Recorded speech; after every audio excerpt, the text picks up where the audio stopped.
Welcome back to Tiny Grimes Games, and I'm here with another Star Wars Destiny video. And today, I want to talk about what I think are the 10 best cards in the game. This does exclude characters, so you won't see Jango Veers as 1 through 10.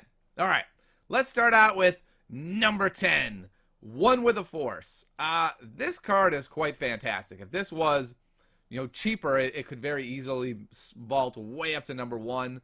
4 cost, amazing sides. It has range damage if you need it. It has focus if you need it. It has piles of disruption if you're worried about your opponent getting out of hand. Resources, shields, and it has no blank. Its only negative point is that it has to be on a blue character, but it has such a cool ability. You put it on a blue character that's about to die. When it does die, it gets to go off as a support as Obi-Wan continues after his death and impacts the game. What's even cooler about this card that you might not realize is that if it's already rolled out, so let's say Rey is really close to dying, so you overwrite her force throw for 1, you play 1 with the force on top of it. You have another action because you're Rey. You roll out 1 with the force. They kill Rey instantly. 1 with the force becomes a support, but you know what? It's readied as a support, and the die stays in the pool until you use it, goes back to the support, you exhaust the support, and you roll out 1 with the force again. So that first turn when you play 1 with the force, it's very likely you're going to get 2 triggers off of it. So if you can set up a position where 2 triggers will have a huge impact, this card could just have a completely devastating effect. If you roll out a Han with 3 upgrades on him, and you get a 2 focus plus a 3 focus, that's 1 billion damage by my math. So 1 with the force, definitely a great card. I have it at number 10. Number 9 on the countdown might be the most boring, vanilla, and ubiquitous card in all of Star Wars Destiny. That is the Holdout Blaster. For a mere 2 credits, you get a blaster that is fine. It's only 1 damage, 2 damage for a resource, plus 2. It's got a shield. It's got a resource, but what it does also have is redeploy, which means in all those Jango Fett, Veers decks, Politic decks, any deck really that wants a blaster out of this first initial set is going to want to include Holdout Blaster. I can't tell you how many decks people have said, hey Tiny, what do you think of my deck? And it runs guns in it. And I'm like, well, where's the Holdout Blaster? Like, if you have dudes with ranged attack dice, you want Holdout Blaster. Simple as that. Now if you go a step further and play it in decks that can really exploit it, like say Rey, because it has ambush, when you play it on Rey, you get 2 additional actions, and now it just amps up the ridiculous nature of the Holdout Blaster. So this combination of ambush, redeploy, and relatively cheap is what makes Holdout Blaster so high on my list. You're going to see I don't have a lot of weapons on this list because I feel like most of the weapons in Star Wars Destiny are similar. They have, 2 to 3 cost and do a reasonable amount of damage. And it's only the ones that can really stand out as doing something more are going to be able to make this list. So Holdout Blaster, great card. It's only a rare. Get it if you can for cheap. It's going to end up probably only going up in price over time. Great card. Number 8. Remember when I said the Holdout Blaster was boring? Holy cow, is this card boring. How could this be number 8? Have I lost my mind? No, I'll tell you why. 1 cost weapons are ridiculous. Sure, it has 2 blanks, but I don't care. This is a trade-off. You're basically saying, okay, instead of having a resource on that blank side, I'm paying 1 less forever for this weapon. And what makes it so great is it allows you to do something like, I have an Electroshock in hand. I have an Isolation in hand. I have a Feel Your Anger in hand. I have some sort of great removal that I need to be able to play this turn. Oh, what do I do? Do I play the jetpack or do I play the removal? Oh, wait. I play the DH-17 blaster and save 1 for my removal. And here's the real kicker. You might not have removal, but guess what? Your opponent doesn't know that. They think you're playing around being able to play your Electroshock because you purposely pay the 1 cost weapon. So to me, pretty much any 1 cost weapon in this game is just fantastic, and this is pretty much the only one. The sides are fine. You get a ranged, a 2 range, a +2 range. That's like most other weapons. 3 damage sides for 1 cost. Thank you very much. This goes in every single red deck on either side I make with ranged heroes, I believe. I can't imagine not putting in one. I had one deck that didn't have it, and it was just like, wait, why isn't that in there? That makes no sense. That card's just great. All right, so that's boring, vanilla, one cost, man. One cost. All right, here we are rolling at number 7, and now we're starting to get some spicier cards. Kylo Ren's Lightsaber. I said there weren't a lot of weapons on this list, but this weapon stands out. This weapon doesn't cost 1, and it's just like, it's so vanilla that it's worth it. This is a meta-shaping, meta-reacting type of card. It has 4 damage sides. 4 damage sides is a lot of damage sides. There are not a lot of cards that have 4 damage sides. The +2 and the +3 are great because it tends to go in decks like Vader or Dooku, guys that don't have modified sides already. So you're rolling their regular side, and then when you hit the modified side with the saber, it's fine because you already have regular sides. And what's really awesome in the meta aspect of this card is it's special.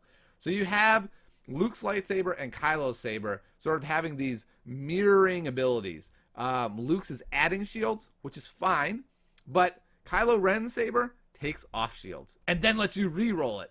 In this meta with dug-ins everywhere, and stuff like defensive stance you're seeing rolling around, people taking the battlefield to shield up their Jango early, Kylo Ren's lightsaber becomes this incredibly scary card where all these decks, they're thinking like, all right, I'm just going to take the battlefield and I'm going to dug in. Boom. Take that.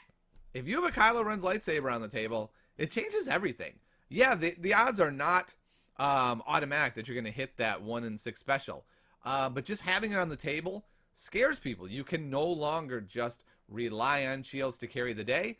And from the Kylo Ren's lightsaber player, it's a way to chew through those shields. Like, you're, okay, fine, I'll just use a focus and flip it to that side, or use a power of the Force to turn it to that side, or use the Force is the name of that card.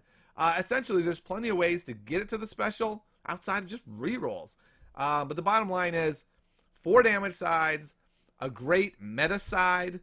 It's a really great lightsaber. It'll be very interesting to see as we move forward in the future where we have cheaper, better lightsabers. I would have to guess we'll have some 2-costers at some point, kind of mirroring like Rey's staff or the light side. And when that happens, will we see less Kylo Ren's lightsaber as a result? Just like, okay, 4 damage sides is great, but for 1 less I could get 3 damage sides. That's not that bad. Then if Kylo Ren's lightsaber goes away, suddenly shields get better. Ooh, we have the whole cycle continuing. I mean, really, Kylo Ren's lightsaber fits very well in the meta cycle of shields and how this all works out. So, awesome card. Well worth a mention on the list. Coming in at number 6 is Hunker Down. I mean, boy, Hunker Down is good. Like, Hunker Down is so good, it's hard to even fathom how good it is. We just talked about how good shields are. Shields are everywhere. If you're playing against a melee deck, it's not as good. But we all know the meta right now is Jango decks, right? Like, yes, there's melee decks hanging around. Luke Akbar is a good deck. Vader Raider is a good deck. But everyone and their mom is playing Jango, especially lesser skilled players. And this is not a negative in any way. A lesser skilled player can grab a Jango Veers deck, roll dice, and maybe kill people. And that's a really useful tool for that player. And Hunker Down, what I love about it is it gives a good player a really decent way to try to work around those really decks that are trying to just roll a lot of damage. If you can build up a bunch of shields, play Hunker Downs at the right time, it really gives you the option to get a ton of health. If you play a Hunker Down turn 1, that's something like 7-8 health. If you can, you have to, the best way to play it is to wait until you figure out who they're targeting. Play it later in that first turn. Okay, they're going for Balatik. Okay, they're going for Jango. Okay, they're going for Veers. Now you can chuck a Hunker Down on that character and start protecting them. Now, the only downside of Hunker Down, and this is kind of a big downside, is that the meta has become very fast. I feel like when Awakenings first hit, it was kind of a slow meta. Like, there were a lot of control decks running around. It wasn't a race to see who could grab the battlefield first.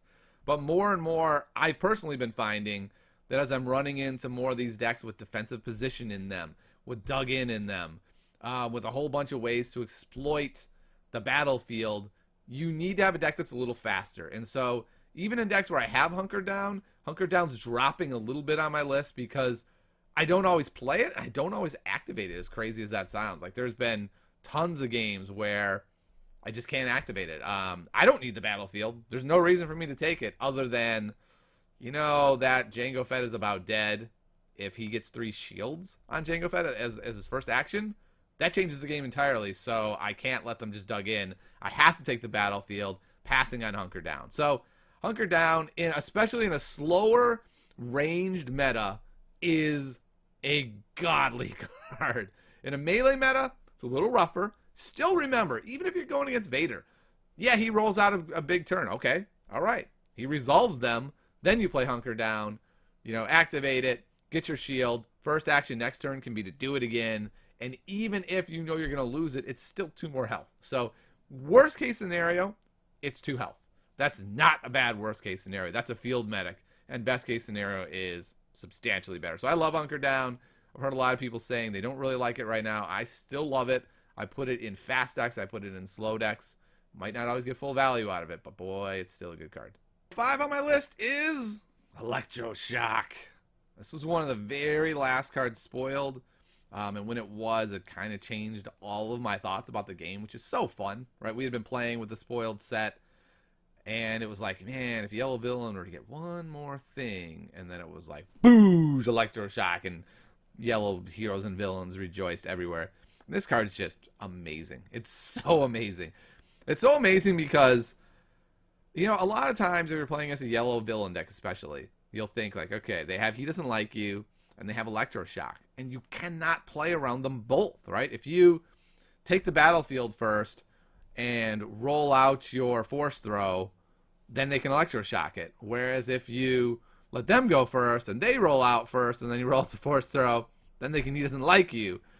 It's just so frustrating that you get both sides of this, and Electroshock just, it ruins so many days. The best play, of course, is to save it and let the Jango Veers player roll out their dice, and they get a +2 and a +2 and a +3 and no regular damage, right? And then they re-roll, and they still don't get it. And you're just patient. And they re-roll again, and they hit one! Oh, they did it! And then you Electroshock it. And then all they have is modified dice, and then they cry. It's just a really great card. It's so versatile, so flexible. It's just such a good feeling when you have it in your hand, really. It's like a safety net, right? Okay. Not much can go wrong here. Yeah, Vader can roll his 3 damage, and that wrecks my face. But outside of that, there's not a lot I'm scared of when I'm holding Electroshock in hand. It's kind of like Linus and his blanket. You just walk around with your little blankie. Oh, I got my Electroshock. It's just amazing. There's not a lot more to say about it. It's just great. Number 4, Force Throw. Force Throw is amazing. Like, there's just no other way around it. Force Throw ruins games. If someone can get an early Force Throw on and then take the battlefield and roll that character every time and roll Force Throw every time, the game's ruined. Like, the game is ruined, and your opponent will be furious with you. It's that good.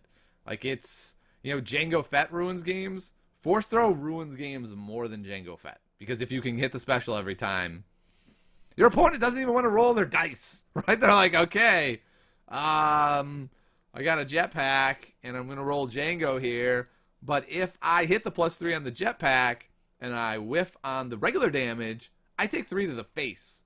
That is so punishing. And then the other sides are really good, too. Having 2 disruption means that it fits really well in a disruption deck. The funny thing is the only side I hate is the 1 damage side. The 1 damage side is far too little damage to actually be damage, and then it lets cards like It's a Trap screw you because you magically have a damage that you forgot you even had in your deck. So I would love it if it wasn't rain damage, and it might change as we get more sets. There may be more cards that have modified range that are blue, and you want to be able to have that random 1 damage, and at that point we might be happy. But right now, it's kind of one of those things where you're like, oh, that's not good. I guess I should say that's from the villain perspective. From the hero perspective, that 1 range damage can be amazing. You can play stuff like Force Misdirect, and suddenly just having 1 random range damage just wrecks your opponent, right? You roll the 1 range damage with Force Misdirect in your hand. You go like this. Ah, man, I never roll the special when I need it. Wink, wink, right? They roll out there. They had already rolled out, like, Politic. Then they roll out a Stormtrooper. And then you just go, boop, misdirect. I'll take those 5 range damage that you have there. Okay, thanks, man. That was great. So the 1 range can be a good thing and can be a negative depending on which side you're playing on. The other one thing I would switch is give it a resource. It's kind of frustrating it doesn't have one, but can't have everything. Deck, the card is great. It only costs 3. If you're getting out with a Holocron for free, it's totally ridiculous. Binds all things, reduces it. It's just a fantastic card. I mean, if you can get it turn 1, that's amazing. If you can overwrite something and put it down turn 2, that's amazing as well. Late game, it's amazing. It's those cards that are good early and late. Those cards are just phenomenal. All right, number 3 is a card we already mentioned. He doesn't like you. I mean, I consider this to be the brother of Electroshock in villain decks. This card is awesome. Like, it's just amazing. And with Jango Fett, it's totally disgusting. So, your opponent takes the battlefield to prevent you from doing stuff to their dice other than, you know, costly removal. They roll out a 3. They roll out a 3 with Vader and a +3 on their Kylo Saber, and they smile at you. But you have Jango, and you activate Jango as a response, and you roll garbage, and you don't actually care, because then you take your action. He doesn't like you. Garbage die, the 3 die. Your opponent is very, very sad. It's a really great card on its own, and with Jango, it becomes this totally ridiculous card to even exist. 4-0. It's so good. And what's so good about it is it puts fear in your opponent, right? Like, if you haven't, especially if you've played none of these yet, as long as you have a card in your hand and a die on the board, your opponent can't do a lot of things. Is your opponent really going to go ace in the hole into Crime Lord, hoping that you don't happen to have the card that you have 2 of in your deck, even though you haven't played one yet and you have a card in your hand? Probably not. It's just a really good card because every other card in the game that's removal needs a resource other than Unpredictable, which is shaky removal, and other things like Scramble. But he doesn't like it. It was the only targeted removal that's free, and that makes it terrifying. It is so good. It's so powerful. To me, it's one of the reasons why I play predominantly villain. It's just that good. Number 2 is another reason to play villain. It's the backup muscle. Backup muscle is 3 damage. 3 unblockable damage. That is just insane. When you think about the fact that most characters are between like 11 and 7, 3 is a large portion of your health. And if you get 2 of them out, it is over half the health of nearly every character in the game over a 3-turn stretch. And you might be thinking, it's a little slow, right? It's a little slow, 3 turns. But there's just so many things you can do with it. There have been so many games where either I'm doing this or someone's doing it to me, where you get to a spot where you have 1 or 2 health left, but you've shielded up and you feel sort of secure. And you're telling yourself, as long as they don't find that backup muscle, like right here, I should be okay. And every time, boop, backup muscle. And the worst case scenario is, well, you have 2 health left. You have 2 health. Backup muscle.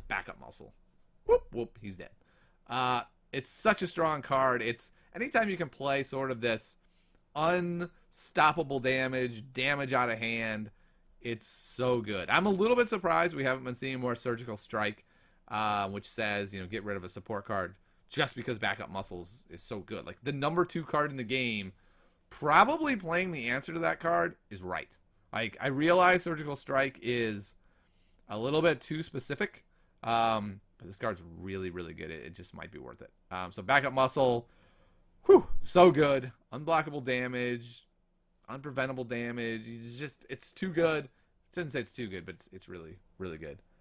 I think you can predict what I think the number 1 card in the game is, and that's the Sith Holocron. And it's just good. I mean, it's the only 0-cost die in the game. Right there. It doesn't matter what the die says. It is a 0-cost die that's affecting the board. That would be solid.